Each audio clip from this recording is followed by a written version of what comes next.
Hi friends, நான் Karaikal doctor Nishar. நம்ம collection சேனலை சப்ஸ்கிரைப் பண்ணுங்கள், ஃப்ரெண்ட்ஸ்க்கு ஷேர் பண்ணுங்கள், லைக் பண்ணுங்கள். இன்றைக்கி நம்ம பார்க்குறது நமது இந்திய அரசாங்கத்துடைய பழங்கால அரிய நாணயத்தை பார்க்குறோம். இது பியூர் வெள்ளியிலான ஒரு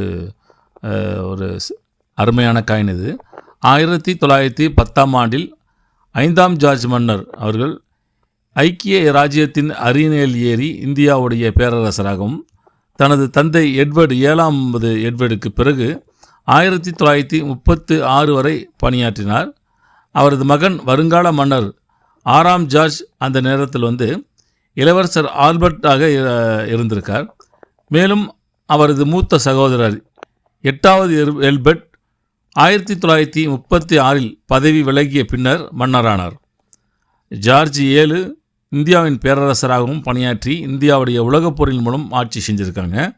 5ஆம் ஜார்ஜ் 1910 முதல் 1936ஆம் ஆண்டு வரை முதலாம் உலகப் போர் இந்தியாவுடைய தேசியவாதத்தின் எழுச்சி மற்றும் வின்ஸ்டர் என்ற பெயர் மாற்றம் போன்ற பெரிய மாற்றங்களை கொண்டதாக இருந்திருக்கிறது.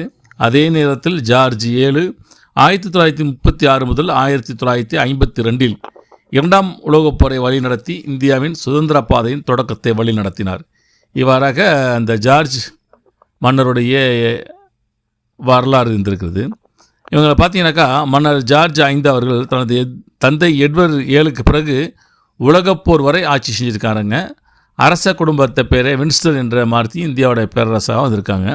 அந்த ஒரு வரலாறு தான் இந்த காயினுக்கு அடக்கமான காயின். இது இதில் பார்த்தீங்கன்னாக்கா 1910 முதல் 1943 வரை உள்ள பியூர் வெள்ளி நாணயங்களை இந்த காலகட்டத்தில் வெளியிட்டிருக்காங்க.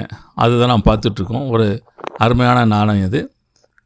சப்ஸ்கிரைப் பண்ணுங்கள், ஃப்ரெண்ட்ஸ்க்கு ஷேர் பண்ணுங்கள், லைக் பண்ணுங்கள்.